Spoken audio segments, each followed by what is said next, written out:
ኢየሱስ ራሱ ማለት ነው። እኔ በጣም ነው የሚመቸኝ። በነገራችን ላይ የመርሳት ችግርም ገጥሞት ያውቃል። የእግዚአብሔር አጀንዳ አንድ ልጁ መጥቶ ኃጢአትን ከዚህ ምድር ላይ እስከሚያስተሰሪ ድረስ እንዲሁ ወደደ ነው። እንግዲህ እንደ ታሪኩ ከሆነ ኢየሱስ የመጣው ለዓለም ነው። እርሱም መልሶ ከእስራኤል ቤት ለጠፉት በጎች በቀር አልተላኩም።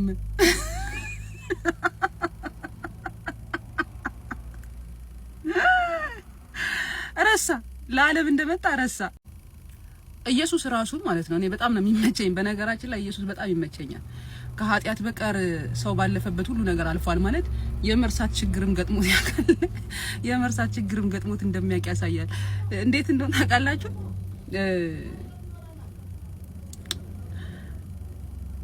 እግዚአብሔር ላይክ እንደውም ባይብሊካሊ ለምን አናደርገውም? ላነብላችሁ።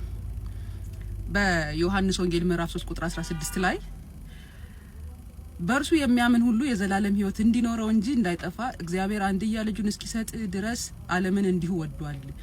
የእግዚአብሔር አጀንዳ አንድ ልጁ መጥቶ ኃጢአትን ከዚህ ምድር ላይ እስከሚያስተሰሪ ድረስ እንዲሁ ወደደ ነው።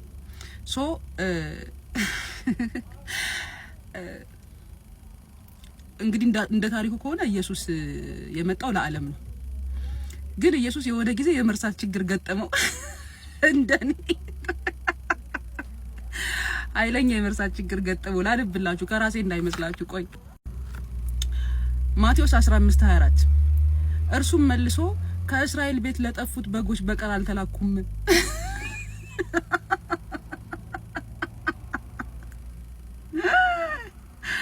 ረሳ፣ ለዓለም እንደመጣ ረሳ።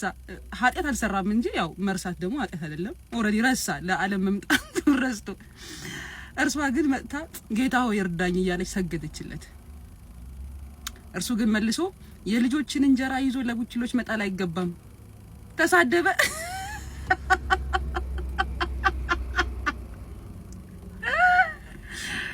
እስራኤል ብቻ ነው ልጅ፣ እናንተ ሁላችሁ የቀራችሁ ውሾች ናችሁ።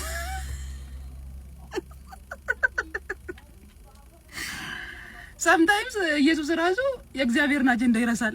የመጣ ያለ መሳቅ ብቻ ደስ ይለኝ ነበር፣ ግን ለዚህ ነው የሰው እጅ ነካክቶታል እጅ ብሏል እምላችሁ። ቁጥር 27 እርሷም ጌታ ሆይ አለች። እርሷም አዎን ጌታ ሆይ፣ ቡችሎችም እኮ ከጌቶቻቸው ማዕድ የወደቀውን ፍርፋሪ ይበላሉ።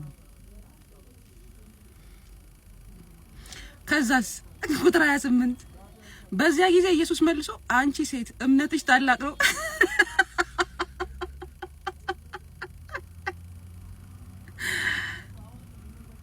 ባልስቅ እኮ ደስ ይለኝ ነበር፣ ግን በቃ አለመሳቅ አልችልም። እምነትሽ ታላቅ ነው፣ እንደወደድሽ ይሁንልሽ። ውሸነትሽን አምነሽ ከተቀበልሽ ፍርፋሪሽን እምቢ። እኔ ግን የመጣሁት ለእስራኤል ነው። ከዛ ደግሞ እንቀጥላለን። እስራኤል ማለት ነው ወደዛ ሄድ፣ እንዳንተ አይነት መሲህ የለንም አንፈልግም ምናምን ሲለው ሂዱ ለዓለም ስበኩ፣ ሂዱና ለዓለም ስበኩ የምስራቹን ወንጌል። ለምን እስራኤል አልተቀበለኝም? ደህና መጽሐፍ ቅዱስ ውስጥ ስላለ የባሪያ ንግድ እናንብብና ሀሳቡ የእግዚአብሔር ነው ወይስ የኪንግ ጄምስ እና የነ ዊሊያም ሼክስፒር መጽሐፍ ቅዱስ ውስጥ ምን ድርሻ እንደነበረው በሚቀጥለው ቪዲዮ ደግሞ እናያለን። እስኪ እናንብብና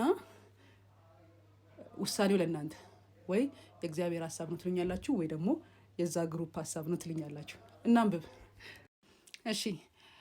ዘጸአት 21:2-3 ዕብራዊ ባሪያ የገዛህ እንደሆነ 6 ዓመት ያገልግልህ፣ በሰባተኛውም በከንቱ አርነት ይውጣ፣ ምንም ሳይዝ ባዶ እጁን። ብቻውን መጥቶ እንደሆነ ብቻውን ይውጣ፣ ከሚስቱ ጋር መጥቶ እንደሆነ ሚስቱ ከእርሱ ጋር ትውጣ።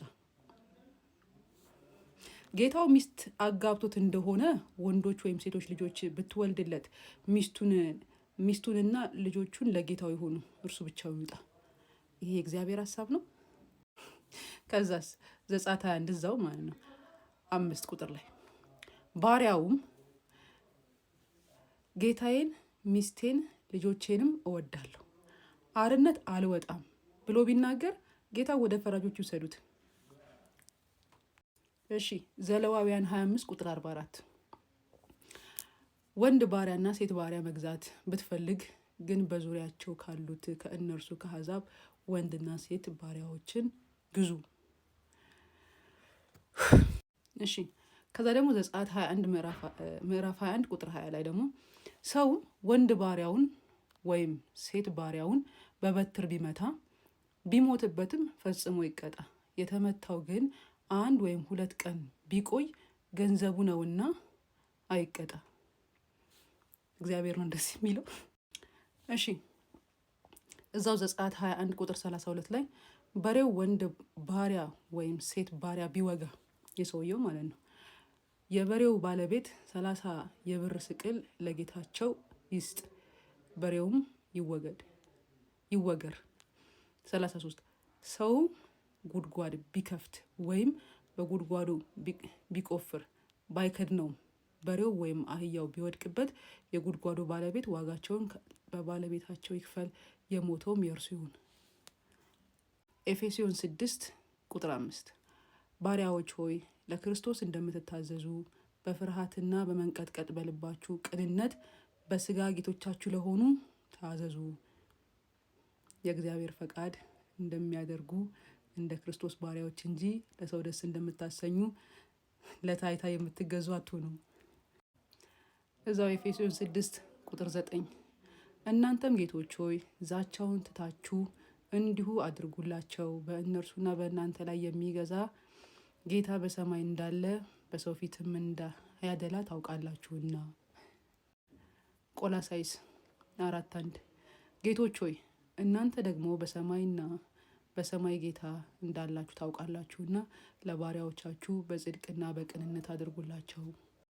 አንደኛ ጢሞቴዎስ ምዕራፍ 6 ቁጥር 1 የእግዚአብሔር ስምና ትምህርቱ እንዳይሰደብ በቀንበር በታች ያሉትን ባሪያዎች ሁሉ ለገዟቸው ጌቶች ክብር ሁሉ እንደተገባቸው ይቁጠሯቸው እያለ ብዙ ነው የሚያወራው፣ ማለት ነው።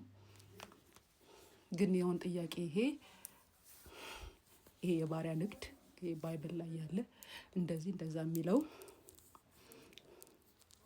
የኪንግ ጀምስ ሀሳብ ነው ብዬ መናገር እችላለሁ። ምክንያቱም እግዚአብሔር ባሪያ ጌታ ብሎ የሚያሽቃብጥለት የሰው ልጅ አለ ብዬ ስለማላስብ፣ ባሪያ ከሆነ የሰው ልጅ ሁሉ ባሪያ ነው፣ ጌታ ከሆነ ደግሞ የሰው ልጅ ሁሉ ጌታ ነው።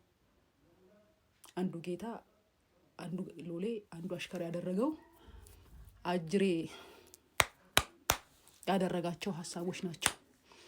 ምን ደስ ይልሻል ብትሉኝ፣ ይሄ ሁሉ ሰምታችሁ እዚህ ጋር ከደረሳችሁ አብራችሁኝ ማለት ነው። ምን ደስ ይልሻል ብትሉኝ ኢትዮጵያዊ በመሆኔ አንድ ስለ ባሪያ ንግድ ምናምን እንዳናቅ የአድዋ ድል የተመሰገነ ይሁን። አባቶቻችን እግዚአብሔር አፈሩን ያቅልልላቸው፣ ነፍሳቸውን በአጸደ ገነት ያኖርልን። ሌላኛው ግን መቼም ይሄ ቪዲዮ የት እንደሚደርስ አይታወቅም።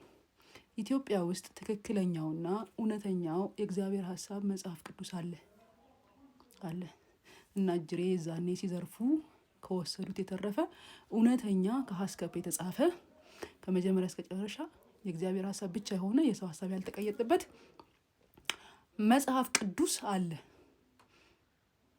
እሱን ብንማር የት በደረስን ነበር። አባቶቻችን እባካችሁ ይሄንን እንድንማር፣ ይሄንን እንድናውቅ እርዱን። መልካም ሰንበት።